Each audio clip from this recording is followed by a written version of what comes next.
On the phone, it's kind of like a mobile AR. On Quest and on Vision Pro, yeah, it's even more immersive, like feel more like you were there. We almost get to this point where it's hard to describe other than just saying you are there again. Welcome to a new episode of XR and AI Spotlight, the show where we give the stage to the founders and makers who are pushing the boundaries of XR and Gen AI. My name is Gabriele Romagnoli, I'm your host, and I'm here today with R McHugh. Andrew is the founder and CEO of Wist, an app for stepping inside your memories on mobile and in XR. Previously at Samsung, he was team lead and senior designer at the XR Design Group. Andrew contributed to the LGBTQ Museum, and his work has been featured in Vice, This Week in Startup, and the Wall Street Journal. By listening to this episode, you will learn what are spatial memories and how to capture them even without a Vision Pro. On Apple's side, right, they're capturing directly from two cameras and they kind of feed that directly back into your left eye and right eye. On WIS side, because we're like capturing both the camera and the depth and the pose, can like move around and wander around. How AI can close the gap in memory capture. What we see as the benefit of Splatting is that, yeah, we would be able to retain more information across time. One of the big things that's earlier on in our roadmap is being able to use some of the generative tools to.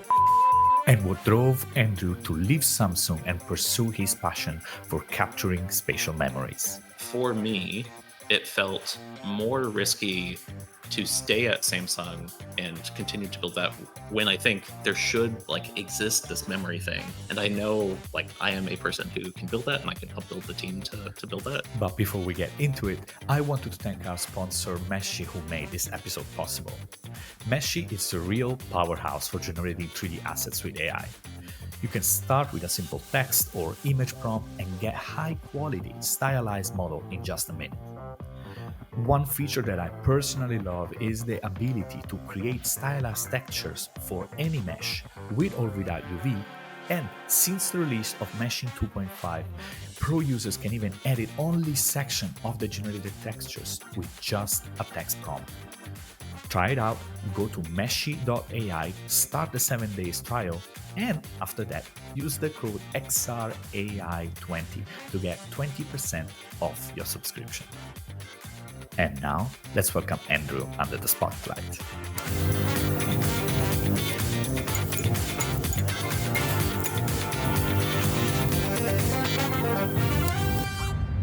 Andrew, it is really great to have you here. Yeah, so happy to be here. So we met once I've realized that your phone can become a tool to capture memories in a way that is different than what everybody's used to. Yeah. Being like a standard 2D video. So maybe you can start telling us what is Wist and how do you actually capture a memory? Yeah. Wist is a very special app that lets you capture any memory just like you capture them right now. So you take out your phone, you record what feels like a video, but we capture 3D information about the world. We package that together and then you can actually step back inside that memory again, either in mobile AR on your phone, or if you have a headset like the Quest or now the Vision Pro. And it like feels like you're there, and that's the really like magical thing about it. So when we talk about capturing, do you need any specific device or need? Because right now, when we look about devices, there are devices that have a LiDAR. Let's see. Yeah, exactly. Right. Yeah. So right now, we use the LiDAR sensors on the Pro model iPhones. We support the Pro model iPhone 13, 14, and 15.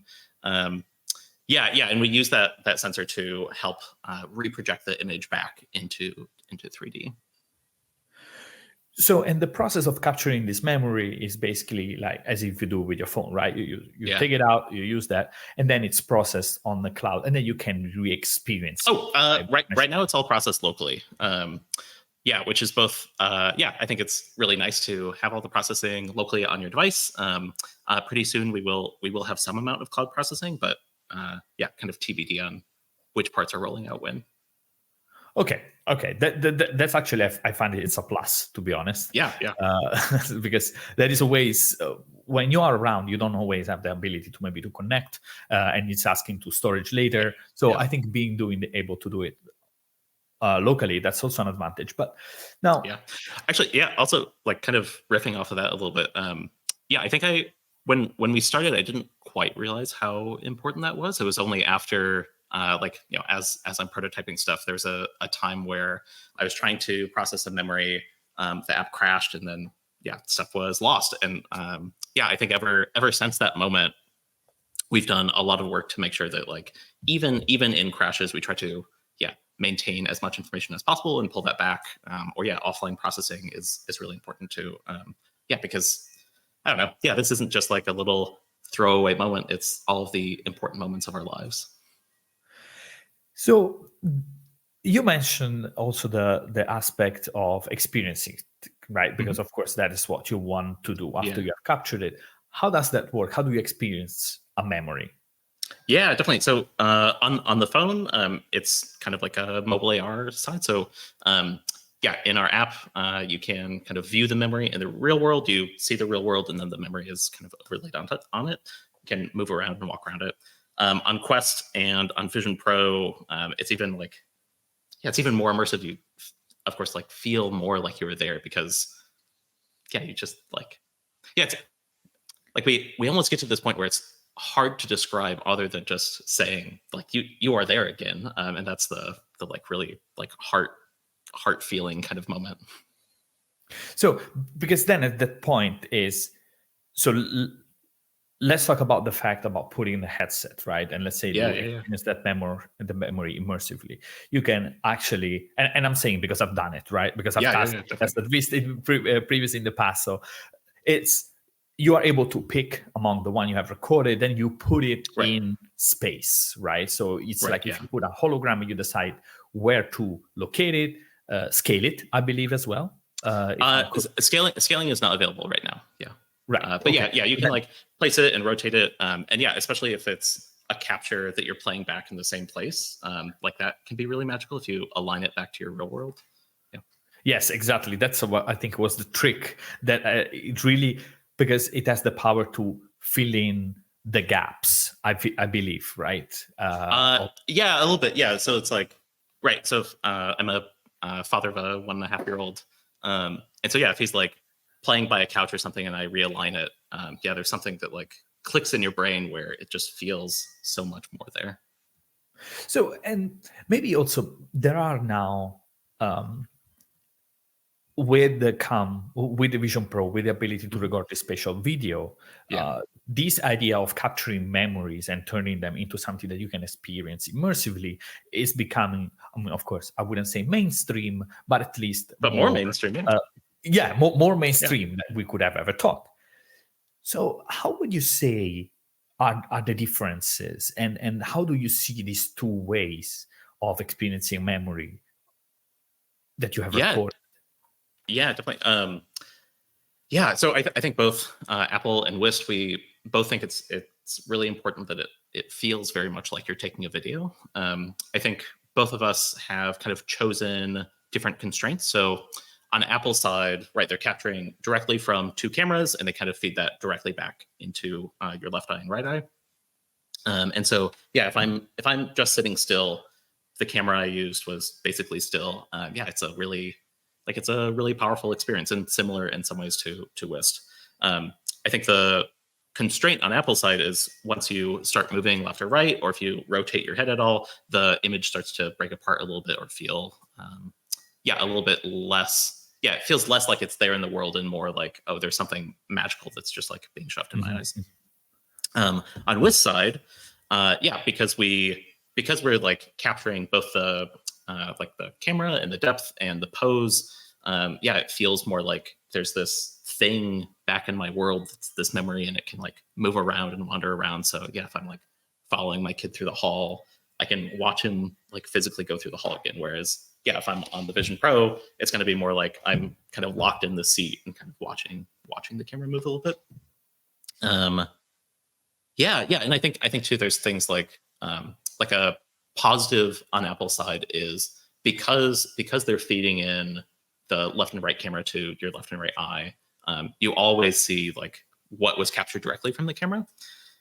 Whereas on Wist, if you're kind of aligned with the viewpoint of that initial camera, It's a very similar experience. But if you move to the left or the right, then you see that memory, but also you start to see some holes where like the camera didn't The initially camera see. couldn't see. Right, exactly. And like we're exploring ways to fill in those holes, but yeah, it's kind of like it's a little bit dependent on like what you're capturing and how you captured it to see like which side is better. Yeah, I think of course I'm a little biased. I definitely enjoy the WIS side more. But you can be. But you can be biased. Yeah. But I think that I think what Apple has made is also very special and helps introduce a lot of people to the concept of spatial memories. And yeah, we're happy to have them try it and then come try WIS.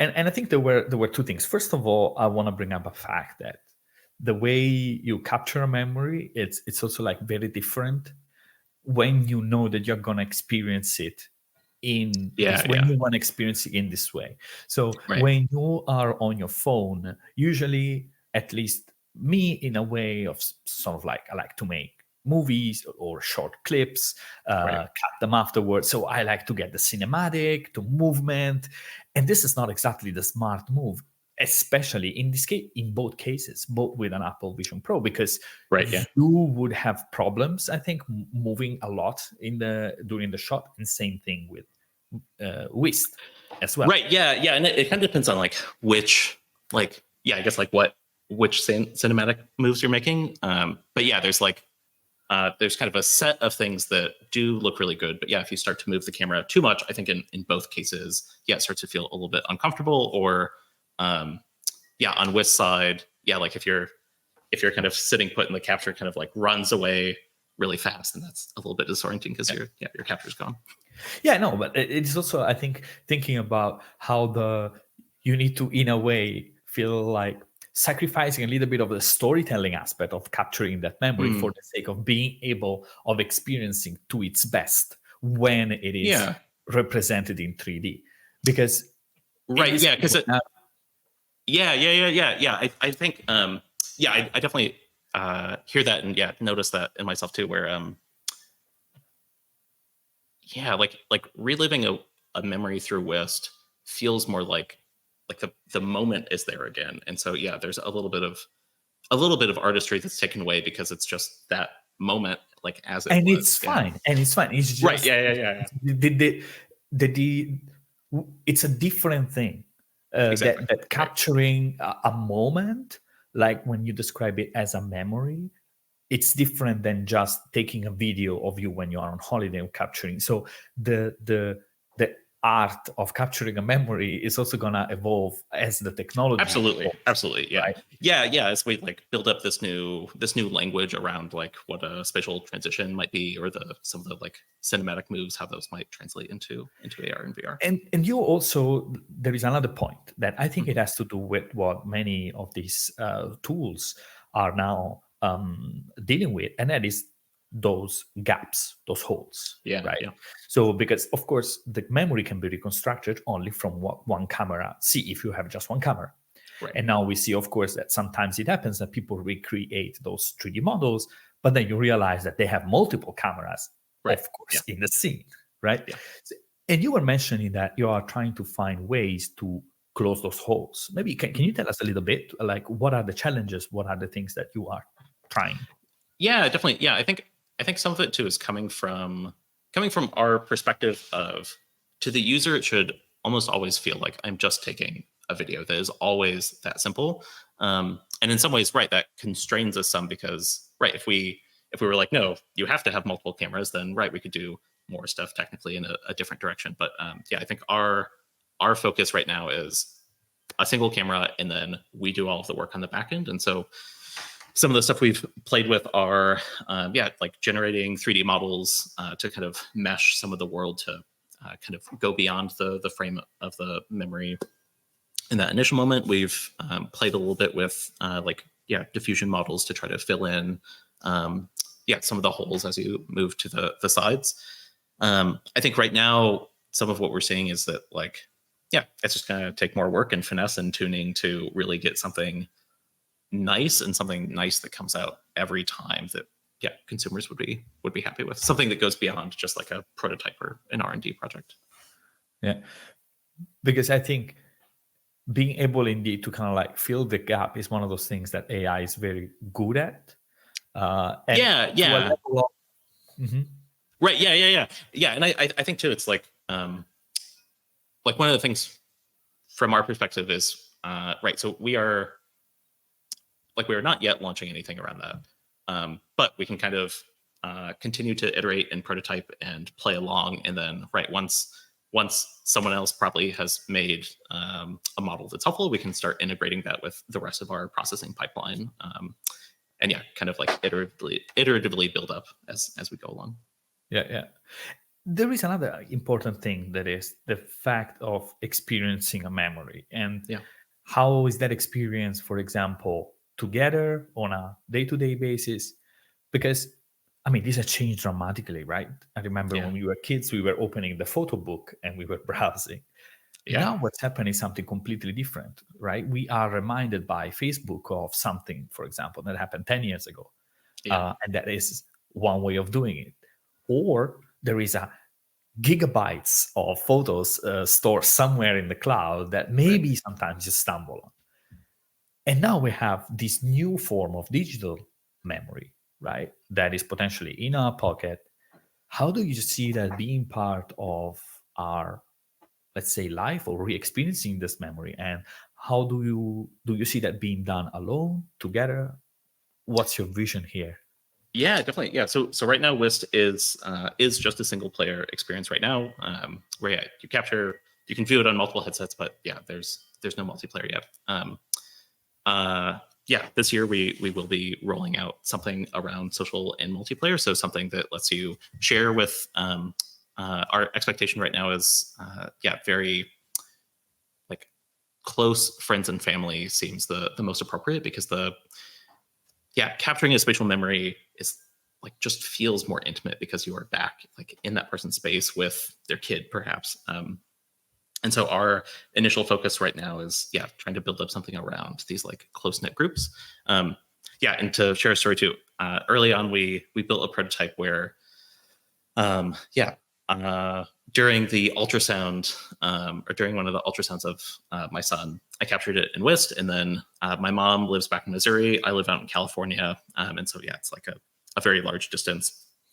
And so she was able to put on her headset, and in this prototype, I could be there too, and she could be in that moment, and it was incredibly special. And I think also kind of again just through that experience and through talking to people, it seems like the intimacy of these moments kind of necessitates that any social model built around it is very much about close knit friends and family. We are like a little bit interested in what a public feed might be like, but I think that's like a bigger open question that we don't have any additional thoughts on yet. Yeah, and I think it's also very interesting because a lot of the apps and products revolve around the social aspect also of those of sharing, whatever it is, right? It could be a creation, and of course the circle with which you share it could be more or less controlled. But especially when you're thinking about memories, it's also like, how do you bring these people together? But also, is that the deliberate act of me wearing a headset because I want to see that specific moment, right? Or it is proposed to me like in a way that feels through something, right? Because that's also what happens. Yeah, definitely. I think that's actually like a large challenge for us because on iPhone, like we can surface some things through notifications, or we can surface through like a little home screen widget. But on the headsets, for basically like the app model they've built so far, it's harder to like have something in your space that surfaces in the same way that we experience it in other places. And like talking to people, they talk about they are trying to find maybe one photo and then they run across some others, and so they like spend some time reminiscing, or they have maybe like a Chromecast on their TV, and that's kind of the way that their memories pop up. Right. And I think with Vision Pro, we're starting to be afforded an opportunity where we could have like a small volume that exists in someone's space that starts to do that surfacing. And I know Quest is interested in going that direction. And yeah, we'll see what they do, and we'll play along as the platforms let Yeah, us. this is a good point, because I think that, for example, recently, one thing that I've really enjoyed is one of those digital frames, right, that just repropose and rotates photos, and that is like, I personally really enjoy it because I managed to rewatch those things at random and have a laugh, right, or a dear moment. And you could imagine how not necessarily that is something that is you deliberately open the app and you experience, Exactly. but if at any moment you have a widget, how did they call it? I think Meta called them augments, right? I forget Meta's language. I know Apple's it would be like a volume or a window that would live in your space. Yeah. If I'm not wrong, I think Meta calls it augments. Correct. Anybody that's listening, apologies if that's not the case. But it's like these widget that are persistent in your space. And that point, then seeing that memory playing out in some way, and maybe like as a portal through a wall or on your desk, as wherever you want it, then at that point, that would feel like part of your work, like a picture sits on a wall. And that's, I think, where and similar to like the like Looking Glass too. I think we're not shipping in Looking Glass right now, but we've played around with it, and that's also like another kind of like volumetric thing in my space that pulls me back into these moments. Still, I also want to hear something about you personally, right? Moving from Samsung, building your own startup. But before that, I have one more question. I just wanted to have a quick break to remind you that the recording of these episodes and many more great conversation with incredible experts are available on YouTube, Spotify, or Apple Podcasts. Just head over to my profile or in the episode description below and pick the platform you prefer. And now let's get back to the show.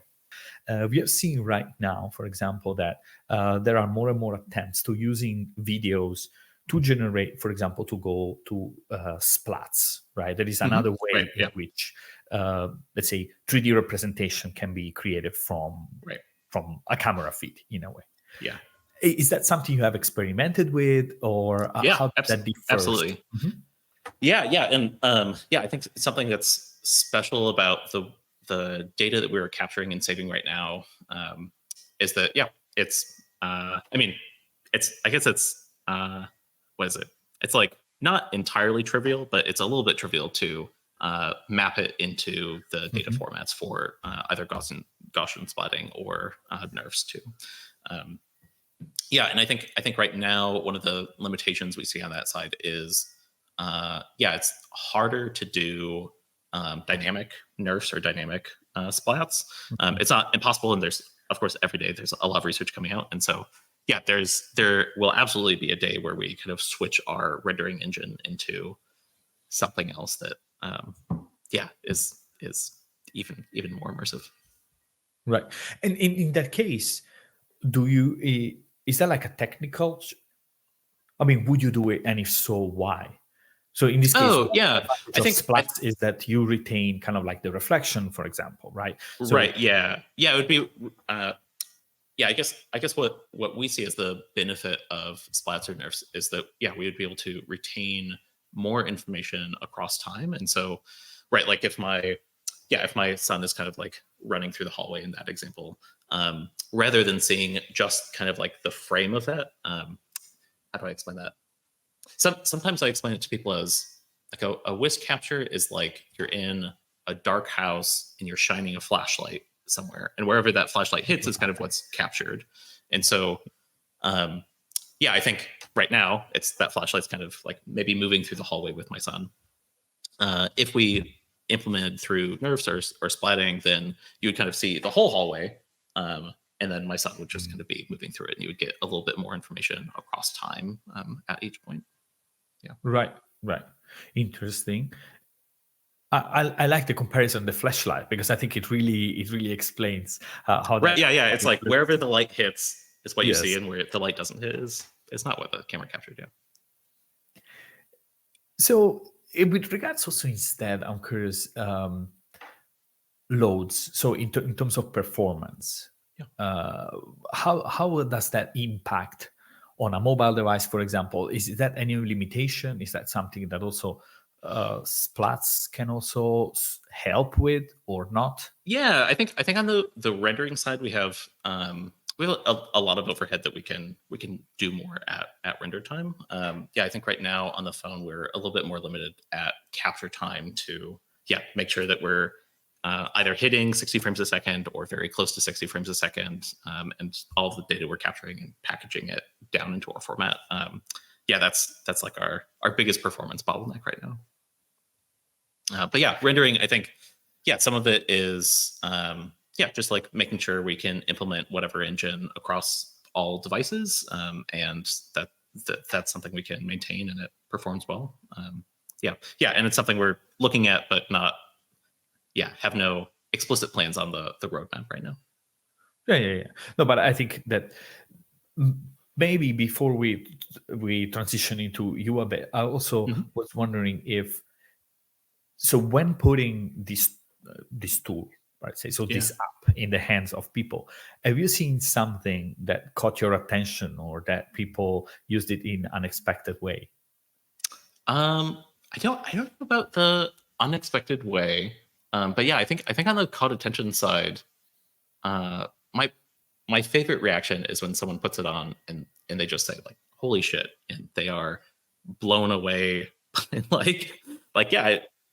they just describe it as I am there, and maybe sometimes it's surprising when if I'm showing some capture of like me and my son or my wife and my son or something, then some like occasionally I've heard like, oh, it's almost like too intimate. Like I wasn't in the room like playing with you all, and so it feels weird, a little like voyeuristic maybe, that I'm now in this space that was kind of a private moment for you all. Yeah. And also, if you are immersed, you feel like you are like spying, because they are. Right. Yeah. Exactly. If you believe that they are real, you know that they cannot see you. Of course, Yeah. it happened in the past. That's all like in your head, right? But do you feel like, oh, right, I shouldn't be here. They don't see me. I'm kind of like intruding in that moment. And I got that feedback even from like a close friend who could be in the room, and it's just something about this format that is so special about being there again. And Andrew, I was also curious regarding a little bit about your past, right? Yeah. So because you were working at Samsung as a leading Yeah. Right. Yeah. And what made you decide to, let's say, pursue something different, and what specifically, why memories? Yeah, definitely. I think memories have always been special to me throughout my life, and I think through through life events on my side, like my grandmother died when I was in middle school, and she was really important to me. And as I aged, I realized, she's never going to be able to meet my wife or son, or they are never going to be able to meet her. Or also seeing there's a lot of media around capturing memories. So like in Harry Potter, there's the pensieve, or Minority Report comes up a lot, or there's that Black Mirror episode with the contact that like records everything. And so I think I kind of had these touch points and have kind of like prototyped random things over the years. And then it got to this point where I saw the technical capabilities on the iPhone get to a point where something could exist. I saw the Quest come out, and that we're at a point where there's this like consumer space to build something in. And then at Samsung, our project was kind of wrapping up, and it was like a good time for me to kind of close out that part of my life, and start something new. So, well, it's not from everybody, to kind of like leave. Oh, to leave. Yeah, absolutely. Secure job. Oh, yeah. And then the project is finished. I mean, there might have been other project, right? So, there definitely were. And it was just like, it was like a good stopping point for me. Yeah. Yes, and from an entrepreneur perspective, right? What Yeah. led you to pursue something Mm. that was, let's say, high, high risk in a way? I Yeah, mean, if you absolutely. can define it, right? Other Yeah, than yeah. 9 to 5. Yeah, definitely.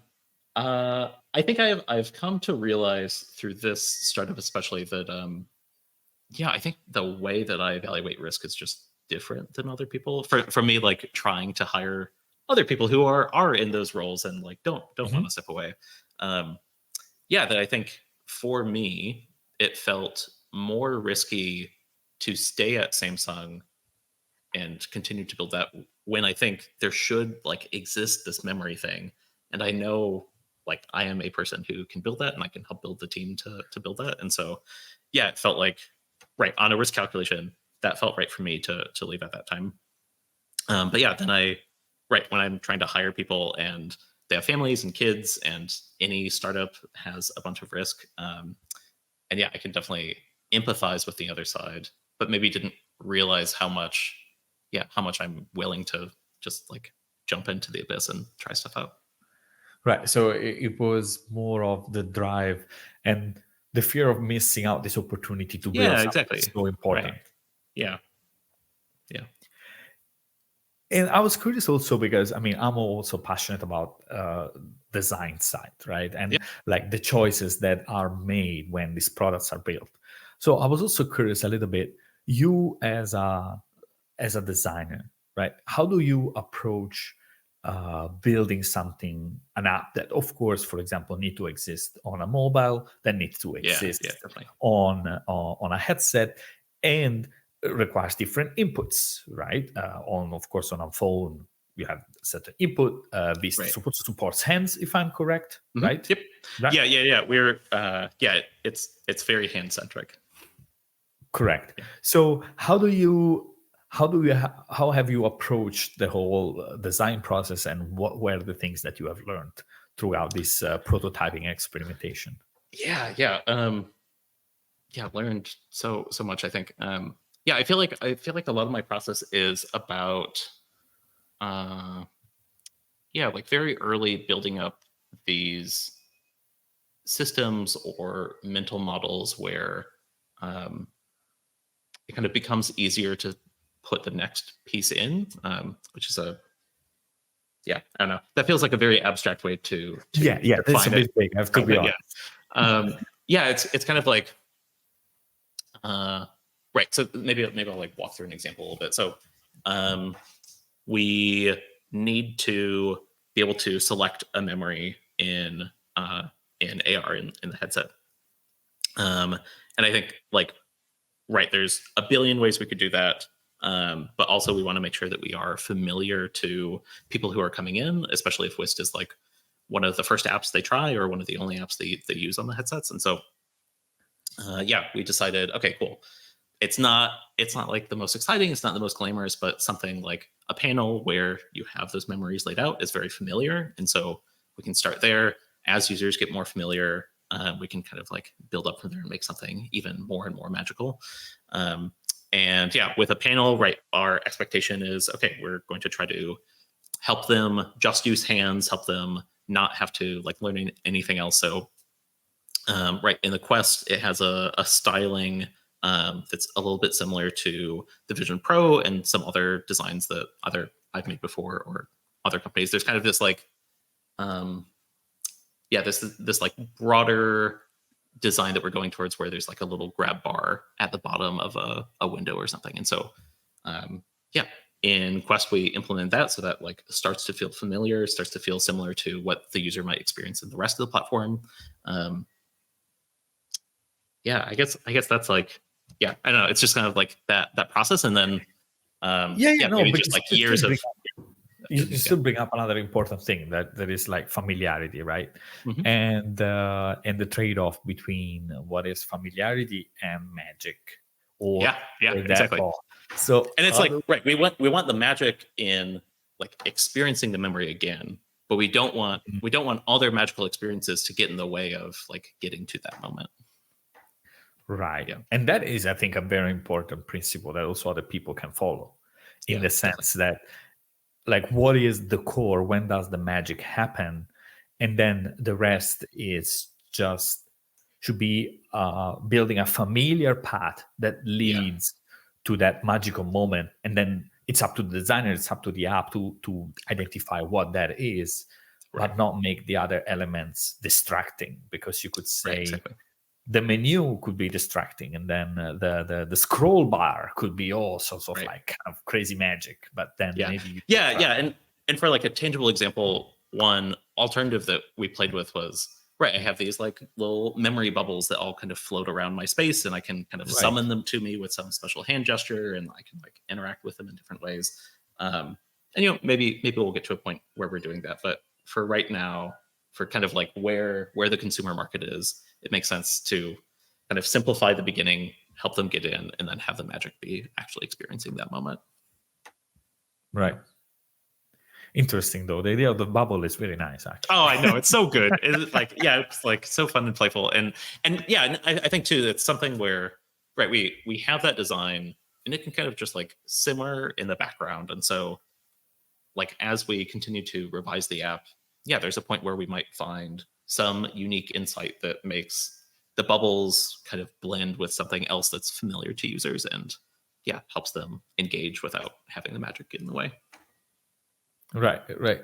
So, and you also mentioned a few times that you guys are basically hiring, right? And so maybe I'm curious. So you started as, let's say, building this. I'm not sure Yeah. if you were alone or if there was a co-founder, or like how was Yeah, that? How did you move into, okay, now let's hire someone, like yeah, now it's a couple like yeah, how does right? it go from day one after Samsung to it's a company to yeah, whatever. Correct. Yeah, definitely. So yeah, when I left Samsung, I had a handful of ideas about like I knew memories were important. I knew experience them spatially was important. I didn't know like what exactly the app was or should be. And so yeah, I spent a lot of time prototyping just a bunch of different ideas, everything from like depth video kind of work that Wist is now to yeah, kind of like a journaling app to yeah, maybe you like do like photogrammetry of your house every once in a while, and it kind of like saves all of those moments through time. I like yeah, I went back to St. Louis where I was born and grew up, and like kind of like just did these like drive-by scans of my childhood home so I could kind of prototype that and understand emotionally what that would feel like. And yeah, got to a point where like yeah, basing it around video to start with makes a lot of sense, where to a user it just feels like taking a video, and then the magic like we will do the magic after that. So yeah, started building the alpha of that. Eventually met Mike, my co-founder, Mike Oder, and it did like a little trial project to make sure we yeah work well together. That went great. Co-founded, yeah, and then started building up the beta, and then yeah, kind of like throughout last year. Yeah, this last year we did a raise that went pretty well, and yeah, have just been like building and building and building, and yeah. Oh, yeah. And then we also made our first hire towards the end of last year. Yeah, to help out on the iOS and Firebase side. And then right now we're looking for yeah a machine learning engineer who kind of like bridges this gap between yeah a lot of familiarity with models and especially around video and depth video and then also the side of yeah this like creative application of those things and this like artistic bend. Yeah, so rather than someone who is like just implementing, someone who yeah can like participate in all of the conversations across the company. That's a very tough one, It usually. is, it's so hard. Yeah, well yeah, and we like had a candidate last year and we were like really close to closing, and ultimately it didn't work out, and yeah I understand it. Yeah, and yeah, it happens, and yeah, we'll just like yeah, Yeah, try it's again. always like, because if I understand correctly, you want that person with that technical background that has also like affinity for, let's say, big picture and creativity, Yeah, or this could go. And those are things that it's very tough usually to it is. combine in the same person. Absolutely. Yeah, which is totally fine. Like I am willing to I'm willing to like go through applications and talk to a bunch of people and So find that person. if you are out there and you feel like you are the one with the right experience, contact Andrew because ping me. he might be the right person. Yeah, definitely. Yeah. And in the we do have a job description up on our website. I need to revise it a little bit. But yeah, that's like basically the job. Yeah. Nice. So, Andrew, what's next for Wist? So, what's the plan for the Vision Pro? Are you guys already launched there? Yeah. So we launched the test flight on Vision Pro. And that we launched it as like an early access. It has a little bit of a limited feature set as we continue to round it out to bring it to parity with the Quest and the iPhone. So I think very short term is continuing to build that out and get that to like a full proper test flight release. Start to invite more people who are on the waitlist into the app. And then throughout this year, the things we're looking at are using some of those machine learning models to make the captures better, and that's either for like in painting or also for like increasing the accuracy of the depth capture or increasing the resolution of that depth capture or refining some of the like foreground background segmentation we do. And starting to like build up that processing pipeline.